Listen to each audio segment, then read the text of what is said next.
Hey, today I'm really pleased to be joined by Helen Bauer and Jerry Fenter, the co-hosts of the Heart of Hospice podcast. Welcome, guys. Thanks. Good to be with you. Thank you. Good to be here. So today's topic, I'd love for us to, all three of us, to cover just the general topic of solo agers. For my listeners know I recently published a book on the topic of estate planning for solo agers, and it's just put me in a mood to just learn as much as possible about this very interesting segment of our population. And sort of based on your podcast and your expertise, these are folks of a certain age who are either unmarried or widowed and without children, and it's becoming a bigger population as time moves on, and they have a lot of unique needs and circumstances. Is that a good way of framing it? What do you think? Oh, absolutely. Yeah. So just to give you some numbers that I think are kind of staggering, 73 million baby boomers in the U.S. right now. So we're talking about those who fit into that category, that generation of baby boomers, 73 million. And here's the staggering part to me is that 20% of those baby boomers are aging alone. So 20%, we're talking about close to 15 million of them are without really a source of support, in the sense of there's no one really to provide caregiving services for them. So that begins to be a problem, because there's eventually going to be a need in most people's lives. I think 70% of people are eventually going to need some kind of long-term care. They're going to need somebody to help them with just their activities of daily living. And when they don't have that support from family, then it means they're going to have to start trying to find it from somewhere else. Right. My understanding is it's not just about the family being there to physically or to be the ones to actually deliver the support, but it's also about nudging the older family member to find the right situation. So tell me if this has been your experience, that solo agers tend to age in place at a higher rate than others, because there's no lower generation family member to sort of nudge them into assisted living or a situation that's more appropriate for their needs. Have you seen that in your experience? Oh, absolutely. Absolutely. I think for a lot of folks as they age, especially if they have health issues that begin to build and be a challenge, that they put it off. They're in denial. A lot of times financially they can't manage it, which that's where your information, from your book, estate planning for these solo agers, should come in handy. They're not equipped one way or the other. And I don't know that the healthcare industry is equipped to support them, especially not in the numbers that we're anticipating by 2030.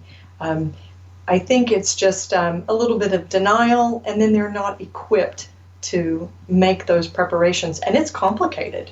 That kind of uprooting yourself, a lot of times they'll have been living in the same place for a very long time, and whatever routine they have, that's their support system. May not be enough, but it's what they've got. And as their needs change, they're either unable to adapt or they're unwilling to adapt. And it becomes just a huge tangled ball, and you have to tease that thread out to see what needs they have. And I think that's a huge challenge for them. I mean, rolling it back a little bit to, the lack of family members to assist and make decisions. You shared, Helen, you shared a great personal anecdote from episode 193 of the Heart of Hospice podcast that I actually replayed it just because it was such an interesting story. Do you mind sharing a little bit about your neighbor, I think it was? Yeah, sure. This was an old family friend of ours, and she had been ill for a while, undergoing some treatment, but she became incapacitated and very, very, very ill, became septic all of a sudden. And my husband and I found out we were her powers of attorney, but I was her only healthcare proxy. I was her medical power of attorney, and she and I had never had any discussion about what she wanted done. How did excuse me for interrupting, how did you learn that fact? Well, she went into the emergency room, and was septic, and my mother-in-law communicated with us and said, this is what's happening. And we had actually received a packet from her years before that had a will in it. So we pulled that out, and lo and behold, here's this advanced directive that named me as her medical power of attorney. But she had simply given us the envelope and said, here it is. She'd never had any discussion with us. There was no detail about what was going on. And I had no information about what her healthcare status truly was at that point.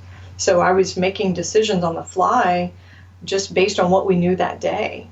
I mean, and thankfully you're familiar with this area of life. Imagine if you were just, a school teacher or, a lawyer or something, Sure. Just a layperson trying to navigate it. It was complicated enough. It took a little village. I had to gather. Jerry was actually a big help to me because I instantly became a family caregiver, which is a weird perspective for a healthcare provider. Even though you've done this every day for 10 years, this is what I've done for a living. This is how I advise people. It's really difficult when you put on the hat of being a family member and you're the one making those decisions.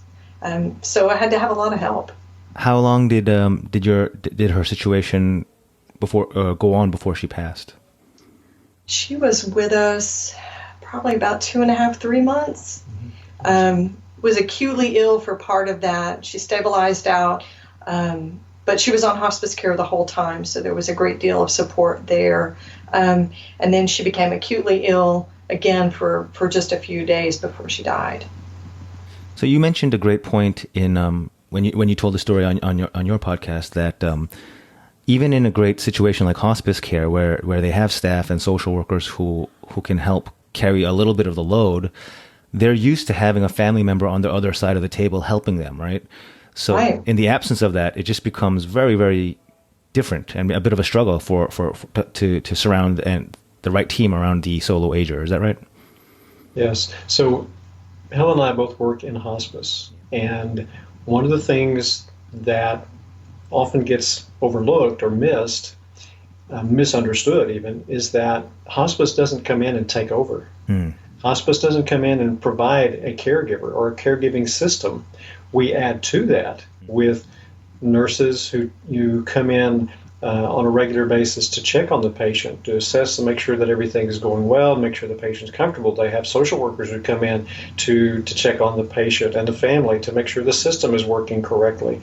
They have the spiritual counselors who come in to provide emotional and spiritual support for the family. But they're not there 24/7 around the clock to provide the actual caregiving system. So when we have a solo ager who has no caregiving system other than maybe a child who lives 2,000 miles away, or a niece or a nephew who has not been connected with that person, there's not a caregiving system there. And that creates a problem, especially for someone who wants to age in place. They want to stay in their own environment, and yet there's no caregiving system that's available to them at that point. And it creates a challenge for the hospice team even, because we're being called upon to try to help in this situation, but there needs to be a caregiving system for this person in many cases. I'm going to swing it around to the financial side of things, just because that's sort of where my experience lies. And it's very similar. If you have a solo ager who hasn't really planned or doesn't have the familial or friend support system in place, there's a vacuum of who's going to make decisions in terms of paying the bills, in terms of, just keeping his or her financial life running, and not have things just fall apart, whether it be the co-op maintenance or the electricity or the phone bill.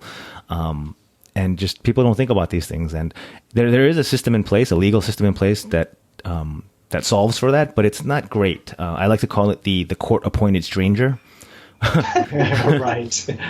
Where you get an attorney, you get somebody who's experienced usually in these situations, but they've never met you. They don't know a thing about your preferences, about your personality, about how you like things done, how you've done things historically, and they're just there. It's just like a bureaucrat almost.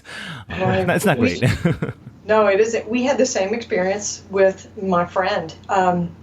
My mother-in-law had been helping her while she'd been sick, paying her bills and that sort of thing. But as far as knowing, where's the safety deposit box, where's the key, who has access, that sort of thing, the legalities of that became very challenging to get access to her bank account, and it took days to manage that, go through the legal channels, for us to pay her bills, to write checks, use her credit cards and things like that. We had to go to the bank and say, here, this is who we are. Here's a letter from the hospice saying that she's too ill to manage her finances, and then wait for them to approve it and allow us to have access. So those decisions and those changes can't just be made overnight. If Solo Ager needs to create this village that's going to help in their care, it takes a few days. It may take weeks to really establish that and get it set up. Yeah, even just to transfer the knowledge of what the solo ager wants or how they would want things done. That can't really be done in a single conversation. I don't think that needs to be done over just a course of time to breed some familiarity. Yeah? Right. That way you actually know more about the person and how they want things done than just, here's who I pay my electric bill. Exactly. I mean, anyone could figure that out. Right. Yeah. So one of the things that we have found is that if the patient or the person who's on hospice early on, before they ever needed hospice, sat down and had their advanced directives filled out, completed, it makes things work so much better. It's much smoother that way because already they have named someone who's going to take care of that, someone as a power of attorney, with a durable power of attorney, who can go into the bank and say, okay, this is who I am, and here's the paperwork to show who I am and what I am here for. And like Helen did with her friend, to have a letter from the hospice saying that she is no longer capable of making these decisions and taking care of her financial matters. Thankfully, her friend did all that in advance. She was kind of pushed into it at one point, but she did all of it in advance, and that made it so much smoother. But if there's no paperwork, if there's no durable power of attorney or medical power of attorney, it just makes things 10 times more difficult in that situation. So it's always encouragement to say, take care of these things now. Do it now while you've still got capacity. Don't wait and don't put it off. Even hospice is sometimes an urgent event. In our circumstance, it was. Most people think of your entry into hospice as you've had a long illness, you've had treatment that no longer works, and then you move to hospice care. But that's not necessarily the case. So those conversations about where are you going to age, how do you want to plan financially for that to happen, that's not a one and done. You don't just sit down and say, here it is, this is what I want. If you start that conversation, say at my age, I'm almost 55, that would be more than one conversation to have with my kids. It would be, here's who we are now and how we manage things. And then 2 years from now, well, things have changed. We don't live here anymore, or our needs have changed, or I've had a change in my health status. Those conversations should be, I guess ongoing might be the best term. Yeah, it's more like most of those major decisions, and totally the same holds true for estate planning decisions. They're rarely one-off final decisions, but they are, but it's mostly what you want to see is the direction of the decision making. There's a flow to it over the years that really informs you as to, what is this person really thinking? How did they get here? Yeah. Exactly. And we always talk about, in hospice, of course, and on the Heart of Hospice podcast, we talk about advanced care planning. It's never a one and done. Yeah. What you know today is not what you may know a year from now.